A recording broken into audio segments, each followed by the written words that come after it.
We are back with week 7, recovering a sense of connection.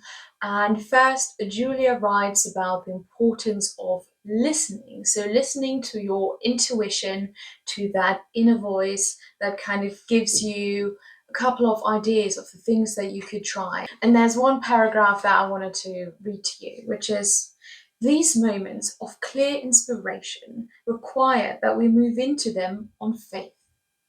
We can practice these small leaps of faith daily in our pages and on our artist dates. We can learn not only to listen, but also to hear with increased accuracy that inspired, intuitive voice that says, do this, try this, say this. And she then goes on to also remind us that, yes, it is our job to listen and to know that the piece of art that we want to create already exists. So the movie we're writing, the book we are writing already exists. We just have to listen to it, what it is, and then just write it down. And I've made the experience while writing currently with a book, with a screenplay, that I had a couple of ideas how I want the story to unfold, but really chapter by chapter, scene by scene, I'm writing it. And then once I finish one scene, the idea for the next scene comes. So it's kind of this continuous flow, and it really sometimes feels I'm really just writing down what I'm hearing, and whatever it is, it's coming from somewhere else, which is really lovely and feels like a very natural flow. And I interpret what she says in the chapter that this is basically what she wants us to do, which is very exciting when you create something and it is a good piece of work, but it also feels easy. Next, she writes again about perfectionism, again from a different perspective, which I love because I think this is something that can block us as artists quite quickly. And here she writes, perfectionism is not a quest for the best. It is a pursuit of the worst in ourselves. The part that tells us that nothing we do will ever be good enough and that we should try again.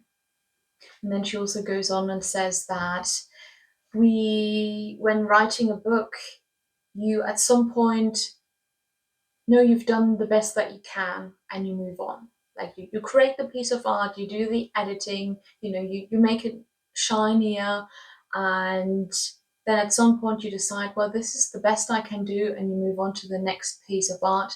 And yes, if you look at your art from 10 years ago, in those 10 years, you've learned things. But that was the best you could do with the knowledge you had at that point, and just trusting that that is enough at this moment. Following that, she mentions risks. So how do we manage risks? How do we approach that? Or why don't we want to take risks? And here she writes, usually when we say we can't do something, what we mean is that we won't do something unless we can guarantee that we'll do it perfectly. So we will only do something if we know once it's done, it will be successful and we will get praise from the outside. And here she asks you to consider, well, if I didn't need to do this perfectly, what would I try? To just be brave and take the risk of trying something new and not being great at it, and just doing it maybe for the fun of it. For me, what I've been doing, I've been playing tennis, and I'm very much a beginner and I don't know all the rules and everything, but I just want to start playing it, start trying it and have fun, and I don't need to keep score. It is a great way to stay fit, but it's also just enjoyable. And I'm not going to go to in championship or anything like that, but it is really just for doing it and not being perfect. And I'm very much aware that I'm not being perfect when I'm playing tennis, but I know I'm enjoying it. And I think that gives you so much freedom. And I really wish in society we would be allowed to do more things imperfectly and people cheering you on for that and be like, well, great that you're trying it.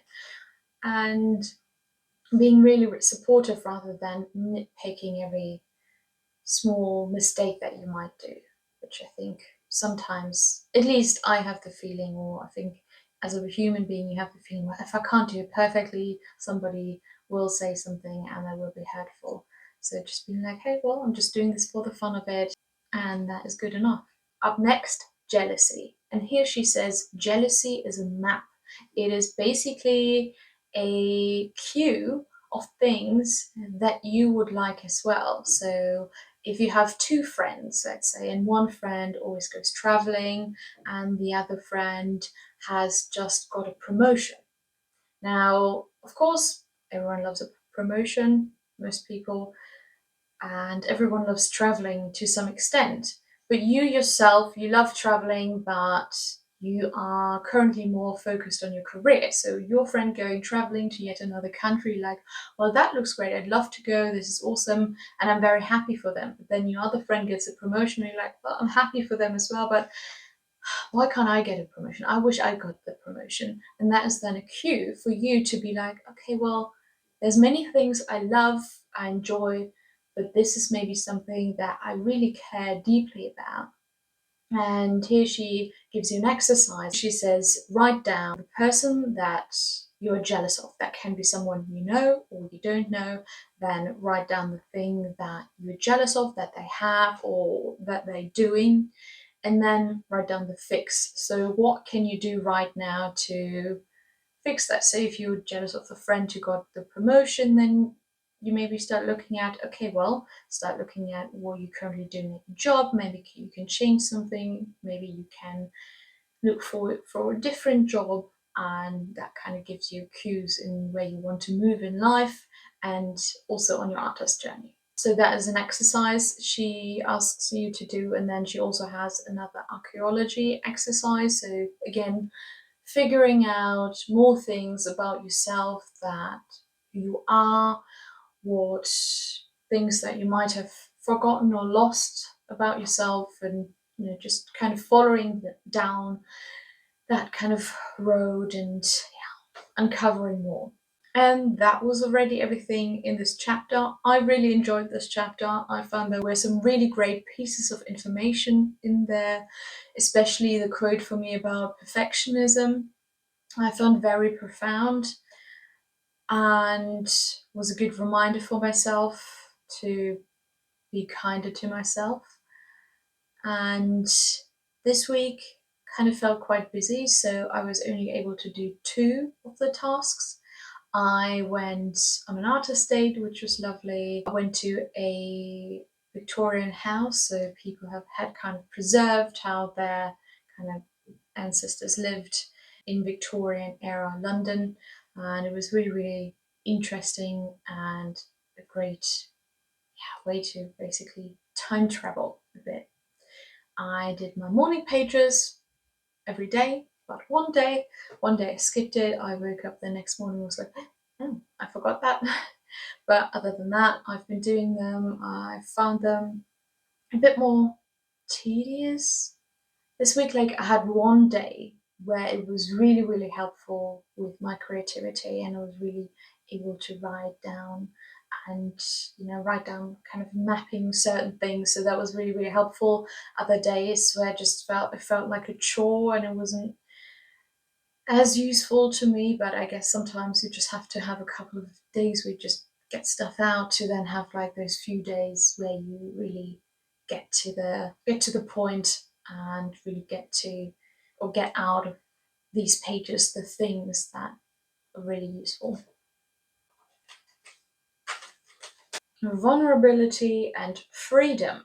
Basically, this card encourages you to just embrace who you are, connect with yourself. And yes, it can sometimes be scary to be vulnerable and put yourself out there as you truly are, but that by being vulnerable, you will gain freedom. Next week, week 8, we are back with recovering a sense of strength. Until then, Have a wonderful day and see you soon. Bye.